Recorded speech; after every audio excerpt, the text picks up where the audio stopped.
Do you ever feel stressed, anxious, or even sad after scrolling through social media? You're not alone. Don't worry. உங்களை மாதிரி பல பேருக்கு இது நடக்குது and this is quite normal.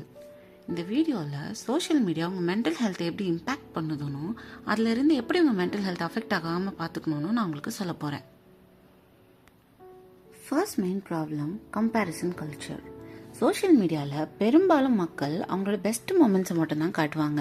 At least கண்டென்ட்காகவே பெஸ்ட்டாக இருக்க மாதிரி காட்டிக்குவாங்க. இல்லை சில பேர் நிஜமாவே கூட ஹாப்பியாக இருக்கலாம். இல்லை பிரச்சனை எங்கே வருதுன்னா நம்மளோட லைஃப்பை அவங்க லைஃப் கூட கம்பேர் பண்ண ஸ்டார்ட் பண்ணிக்கிறோம். டீப் இன்சைட் நமக்கே தெரியாமல் அவங்கள மாதிரி இருக்கணும்னு ஆசைப்படுறோம். அது முடியாத பட்சத்தில் தான் நம்ம மென்டல் ஹெல்த்தை தொலைச்சிடுறோம். அடுத்த main reason addiction. Social media எப்படி டிசைன் ஆயிருக்குன்னா ஒன்ஸ் நம்ம லாகின் பண்ணிட்டோம்னா லாக் அவுட் பண்ணுறது ரொம்ப கஷ்டம். அவ்வளோ இன்ட்ரெஸ்டாக நமக்கு பிடிச்சது எல்லாத்தையும் நம்ம ஃபீல்டில் இறக்கிடுவாங்க பேஸ்ட் ஆன் ஆர் இன்ட்ரெஸ்ட். இதனால நம்ம மற்றவங்க கூட டைம் ஸ்பெண்ட் பண்ணுறது ஆட்டோமேட்டிக்காக குறைஞ்சு நம்ம பர்சனல் ரிலேஷன்ஷிப்குள்ளேயும் விரிசல் வர வாய்ப்பு இருக்குது. நமக்கே தெரியாமல் நம்ம ஆல்ரெடி சோஷியல் மீடியாவுக்கு அடிக்ட் ஆயிருப்போம், which is very very dangerous. அடுத்த ஒரு மெயின் ரீசன் சைபர் புல்லிங். இந்த டேர்ம் ஆல்ரெடி நிறைய பேருக்கு தெரிஞ்சிருக்கும், தெரியாமல் இருக்க வாய்ப்பே இல்லை. Social media comes with positive as well as negative comments which can harm our self esteem and mental health. Especially நம்ம யங்கர் ஜென்ரேஷன்ஸ் அவங்க நல்லா இருக்கீங்க, செமையாக இருக்கீங்க, இது சூப்பராக இருக்குது அப்படின்னு பாசிட்டிவாக சொன்னால் மட்டும் அக்செப்ட் பண்ணிப்பாங்க. அது ஸ்ட்ரேஞ்சராக இருந்தாலும் சரி, தெரிஞ்சவங்களாக இருந்தாலும் சரி.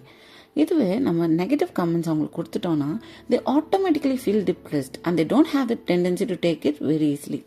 They might fall into depression or whatsoever. அடுத்த ஒரு ரீசன் பார்த்தீங்கன்னா ஃபோமோ.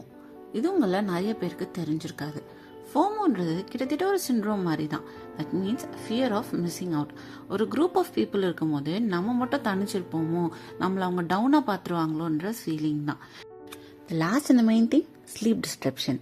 நம்மள எத்தனை பேர் தூங்குறதுக்கு முன்னாடி ஃபோனை கொஞ்சம் நேரம் நோண்டாமல் கூட இருக்கவங்க கூட டைம் ஸ்பெண்ட் பண்ணுறோம். ஈவன் கப்புள்ஸ் இப்போலாம் ஒரே பெட்டில் படுத்துக்கிட்டு அவங்க ஃபோனை நோண்டுறது தான் ஜாஸ்தி, which automatically affect sleep quality too, which is again crucial for mental health wellbeing. So avoid screen time at least half an hour before going to the bed, which is not very tough, which will improve your relationship and also sleep. Train வந்துட்டமா காலை. Okay guys, இன்னைக்கு video இங்கே முடிச்சுக்கலாம். Social media can both be a friend and challenge for our mental health. So நம்ம தான் கேர்ஃபுல்லாக use பண்ணணும். நீங்கள் எப்படி ஸ்க்ரீன் டைமை மேனேஜ் பண்ணுறீங்கன்ற டிப்ஸை எனக்கு கமெண்ட்டில் சொல்லுங்கள், நானும் தெரிஞ்சுக்கிறேன். இந்த வீடியோ யூஸ்ஃபுல்லாக இருந்தால் லைக் பண்ணுங்கள், சப்ஸ்கிரைப் பண்ணிவிட்டு போங்க.